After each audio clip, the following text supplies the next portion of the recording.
pujian, hormat, dan kemuliaan hanya bagi Allah. Kita mau agungkan Dia di dalam pujian dan penyembahan. Haleluya. Biarlah kita menyembah Dia di dalam kekudusan-Nya. Ku datang Tuhan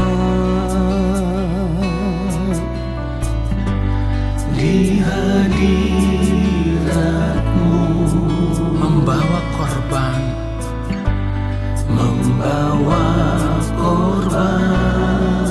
pujian bagi-Mu, pujian bagi-Mu. Engkau yang layak, Engkau yang layak. Terima pujian penyembahan. Engkaulah Allah yang maha tinggi, yang maha tinggi. Tiada Allah yang sama seperti diri-Mu, yang sama seperti diri-Mu, yang berkuasa. Allah yang hidup, Allah yang hidup. Mari katakan di dalam Yesus, di dalam Yesus. Ku menyembah-Mu, ku menyembah-Mu.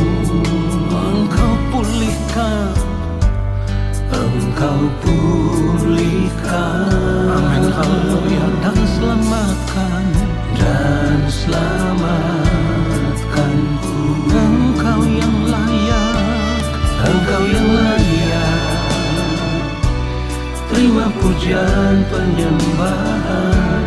Engkaulah Allah. Katakan yang maha tinggi, yang maha tinggi. Tiada Allah yang sama seperti diri-Mu, yang berkuasa. Allah yang hidup, Allah yang hidup. Nyanyikan anugerah terindah dalam hidupku, anugerah terindah dalam hidupku. Engkau selamatkanku, Engkau selamatkanku. Amin, haleluya. Ku mau jadi sama seperti Yesus, melakukan kehendak-Mu, melakukan kehendak-Mu. Ketika kita berkata kita percaya kepada Allah, maka kita harus hidup hanya untuk melakukan kehendak-Nya, mengenakan pikiran dan perasaan Kristus di dalam hidup ini. Katakan Engkau yang layak, Engkau yang layak. Terima pujian penyembahan. Engkaulah Allah, Engkaulah Allah yang maha tinggi, yang maha tinggi. Tiada Allah yang sama seperti diri-Mu, yang sama seperti diri-Mu, yang berkuasa. Allah yang hidup, Allah yang hidup. Dia Allah yang hidup, Allah yang hidup. Haleluya. Allah yang hidup, Allah yang hidup. Katakan sungguh-sungguh Allah yang hidup, Allah yang hidup. Hanya Engkau yang ditinggikan ya Allah, hanya Engkau yang dimuliakan.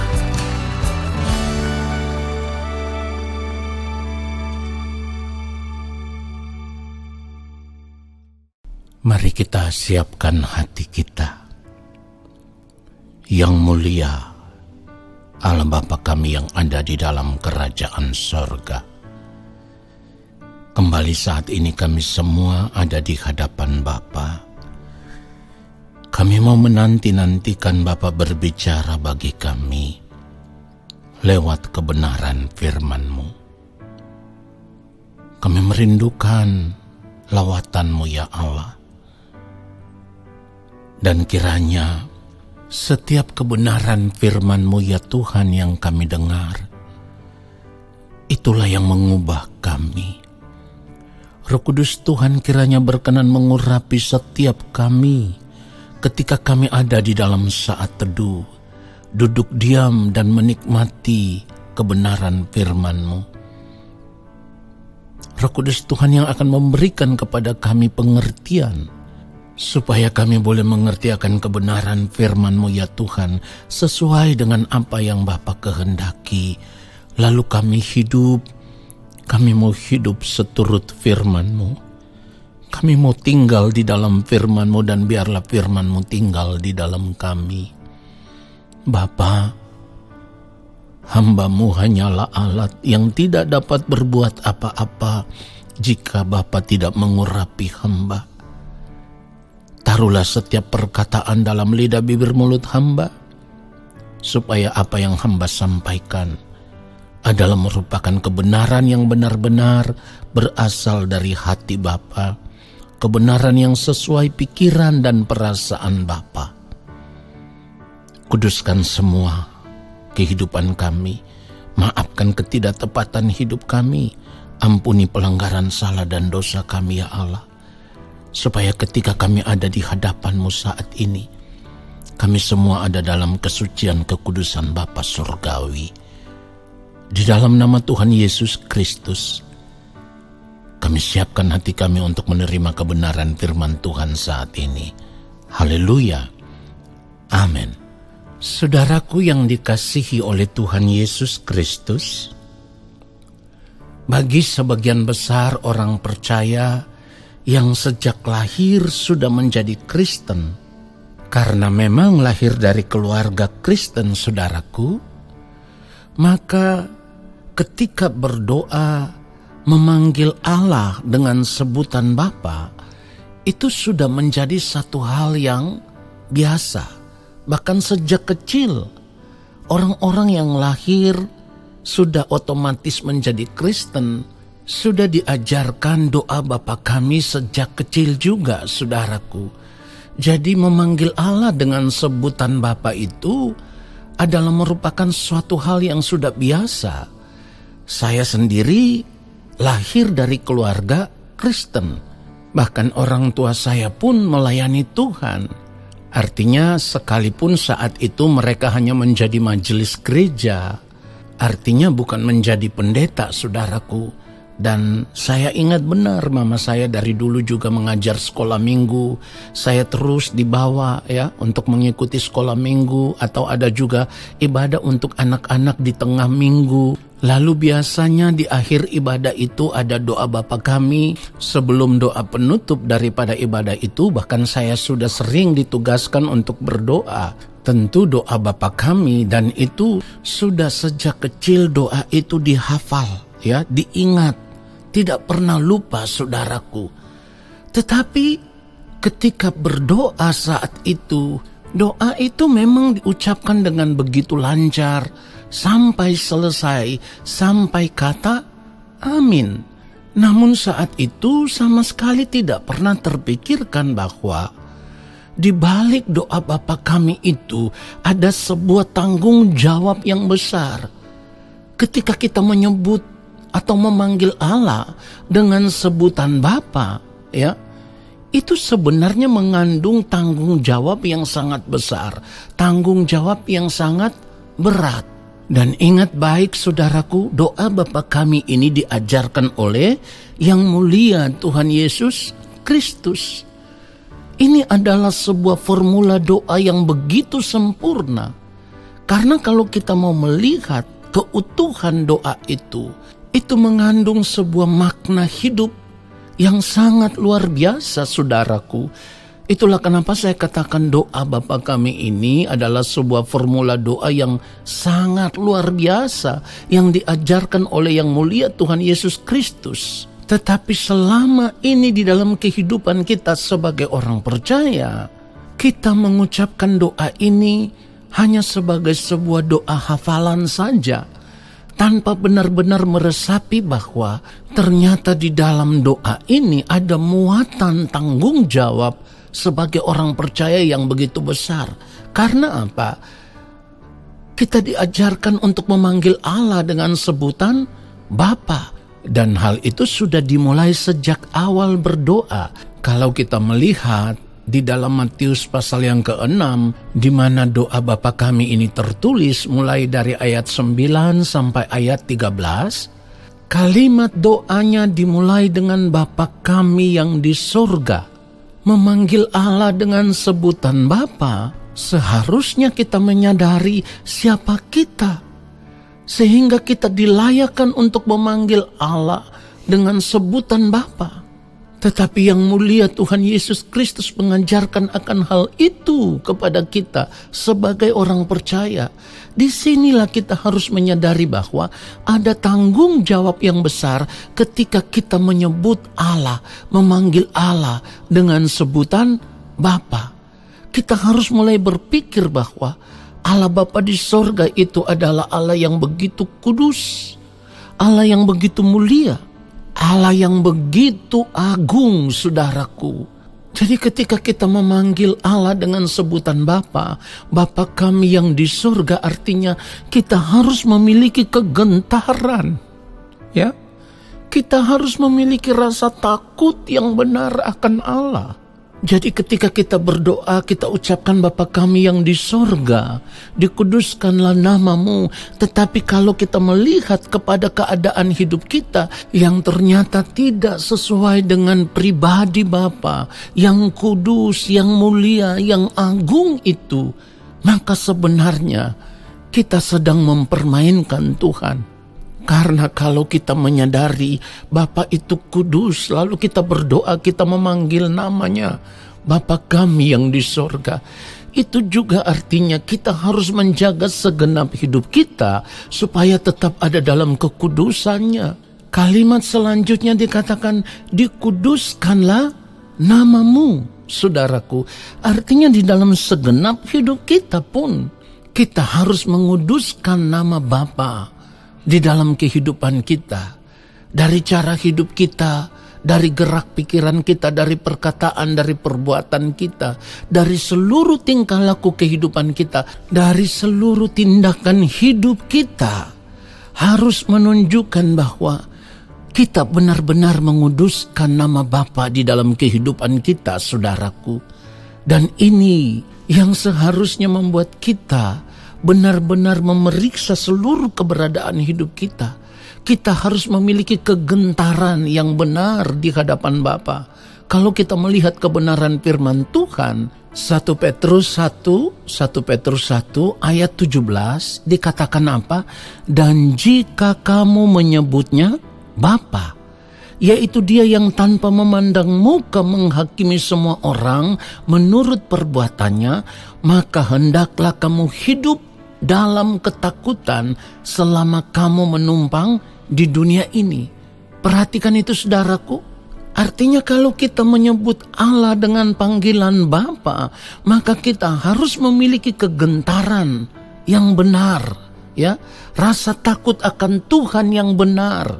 Dan inilah yang saya katakan tadi, bahwa ketika kita berdoa memanggil Allah dengan sebutan Bapa, berarti ada tanggung jawab yang kita pikul, dan tanggung jawab itu sangat berat, saudaraku.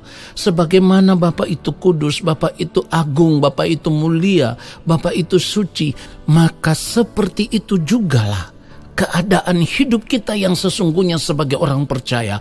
Kalau kurang dari ini, berarti kita bukan anak-anak Bapa. Sekali lagi saya katakan, kalau kehidupan kita tidak menunjukkan, tidak mencerminkan karakter Bapa yang kudus, yang agung, yang mulia, yang suci itu artinya kita bukan anak Bapa di sorga. Kalau bukan anak Bapa berarti anak siapa? Ya anak iblis. Tetapi kalau saya katakan seperti ini, pasti ada begitu banyak orang Kristen yang tidak mau menerima akan hal ini. Mengapa ada begitu banyak orang Kristen yang tidak mau menerima? Kalau dikatakan tidak hidup seperti Bapa di sorga atau tidak hidup sama seperti Kristus, berarti bukan anak Bapa tetapi anak iblis. Sebab, saudaraku, ada begitu banyak orang yang percaya kepada Allah di dalam Kristus atau yang mau menjadi anak-anak Tuhan hanya karena mereka ingin memanfaatkan kuasa Tuhan. Mereka berpikir bahwa setelah ditebus di dalam Kristus berarti sudah menjadi anak Tuhan, lalu apa yang mereka minta Tuhan pasti turuti. Doanya pun selalu memiliki muatan-muatan keinginan diri sendiri. Artinya selalu memiliki permohonan, ya, supaya Tuhan memberkati, supaya Tuhan mencukupi dengan berkat-berkat yang berlimpah. Nah, saudaraku, ini bukan formula hidup kekristenan yang sesungguhnya yang Allah Bapa di sorga kehendaki, bukan. Karena kalau kita memanggil Allah dengan sebutan Bapa, itu berarti kita menyerah total di dalam pengaturan Allah Bapa di sorga. Kita hanya mau hidup seturut dengan kehendak Allah dan hidup hanya untuk melakukan kehendak Allah. Formula hidup seperti inilah, saudaraku, yang sebenarnya ditunjukkan oleh Yang Mulia Tuhan Yesus Kristus ketika hidup di dunia ini, ketika Yang Mulia Tuhan Yesus Kristus hidup mengenakan tubuh daging ini. Tetapi yang ditunjukkan adalah bagaimana Yang Mulia Tuhan Yesus Kristus hidup di dalam ketaatan penuh untuk melakukan kehendak Allah Bapa di sorga tanpa melihat kepentingan dirinya sendiri, saudaraku. Itulah kenapa Tuhan Yesus bisa berkata, makananku ialah melakukan kehendak Dia yang mengutus aku dan menyelesaikan pekerjaannya. Saudara bisa baca itu di dalam Yohanes 4 ayat 34. Tuhan Yesus mengatakan akan hal itu. Makananku ialah melakukan kehendak Dia yang mengutus aku dan menyelesaikan pekerjaannya. Artinya, di dalam kehidupannya sebagai manusia, ketika mengenakan tubuh daging ini, Tuhan Yesus hanya mengutamakan Bapa di atas segala-galanya.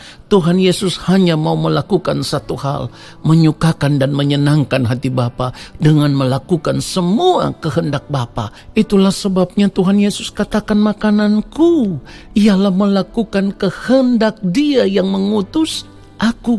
Sekali lagi, melakukan kehendak Dia yang mengutus aku dan menyelesaikan pekerjaannya. Artinya tidak ada kepentingan diri yang ingin dicapai oleh Tuhan Yesus Kristus. Artinya di dalam kehidupan Yang Mulia Tuhan Yesus Kristus saat itu tidak ada sedikit pun keinginan untuk menikmati kehidupan ini, untuk menyenangkan diri sendiri, ya. Jadi Tuhan Yesus hanya hidup mengikuti semua yang Bapa kehendaki. Disitulah kita bisa melihat ada ketaatan yang sangat luar biasa, kepatuhan yang sangat luar biasa, penundukan diri yang sangat luar biasa dari kehidupan Yang Mulia Tuhan Yesus Kristus. Dan hidup sebagai orang percaya pun seharusnya kita memiliki cara hidup yang demikian, saudaraku.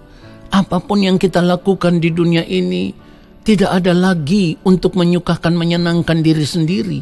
Tetapi seharusnya kita berpikir ketika kita memanggil Allah dengan sebutan Bapa, maka semua yang kita lakukan harus untuk menyukakan, menyenangkan hati Bapa, dan tidak ada yang lain.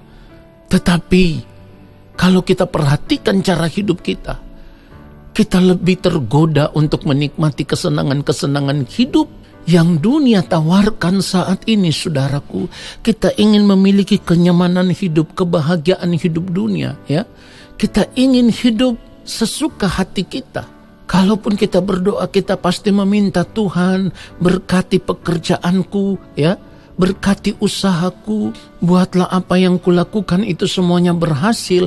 Tetapi setelah semuanya berhasil, lalu kita mempergunakan semua itu untuk menikmati kenyamanan hidup dunia, kesenangan hidup dunia sesuai dengan hawa nafsu diri kita yang semuanya itu dipenuhi dengan keinginan daging. Itulah kenapa saya katakan tadi, kalau kita berdoa, kita memanggil Allah dengan sebutan Bapa, tetapi kita tidak tunduk di dalam pengaturan Allah, maka sesungguhnya cara hidup kita melukai hati Bapa, menyakiti hati Bapa, mengecewakan Bapa di sorga, membuat Bapa berduka, saudaraku.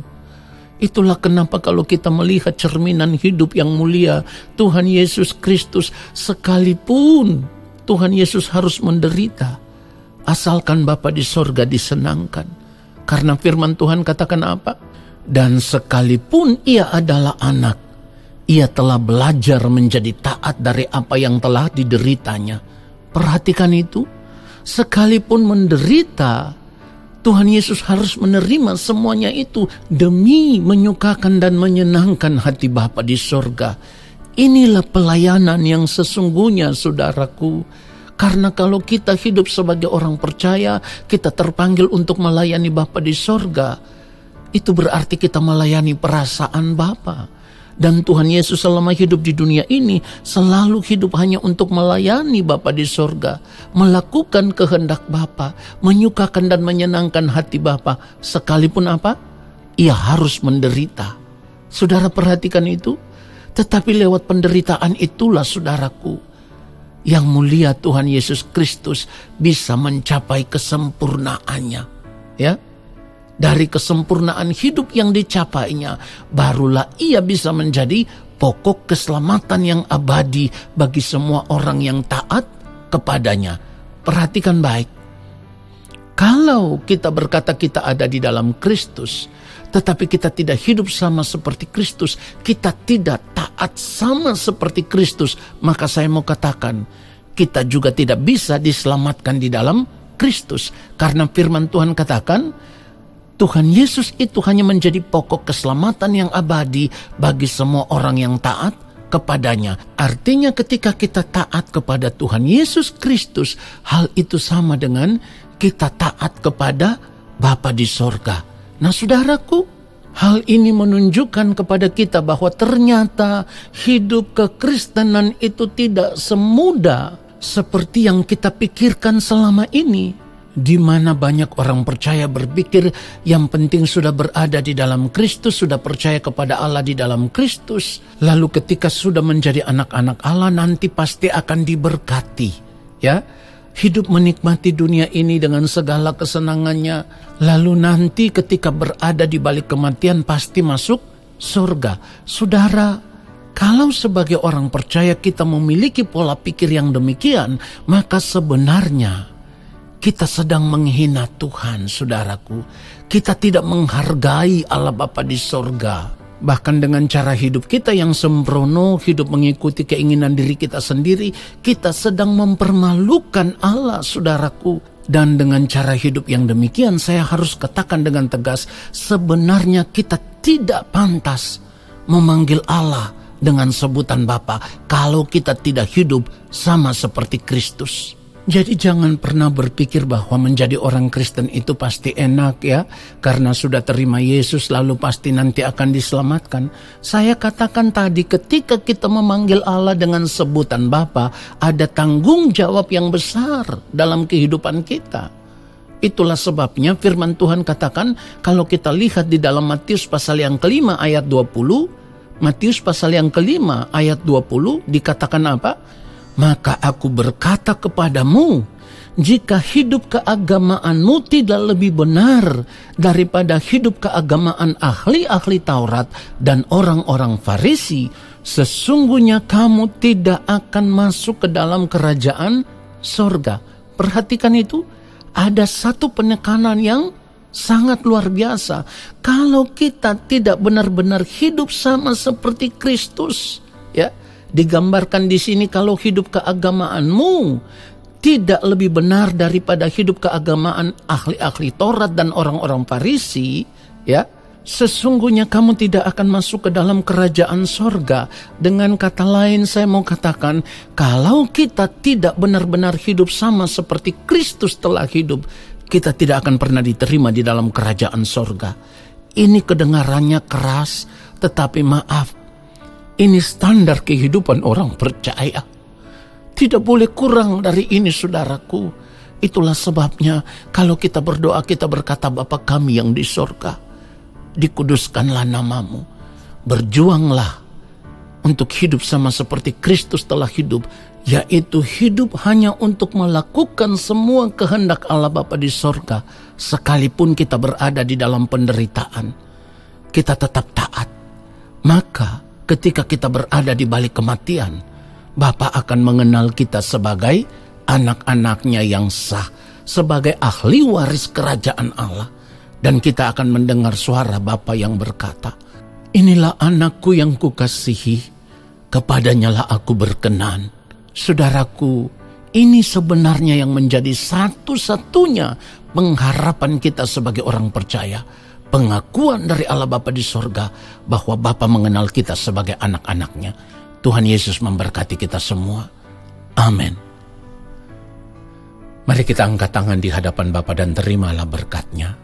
Segala berkat kasih karunia daripada Allah Bapa di sorga, rahmat cinta kasih yang berlimpah-limpah dari Gembala Agung Tuhan Yesus Kristus di dalam persekutuan dengan Roh Allah yang kudus turun atas kehidupan kita semua, menyertai langkah hidup kita semua, memberkati kehidupan kita semua saat ini sampai selama-lamanya.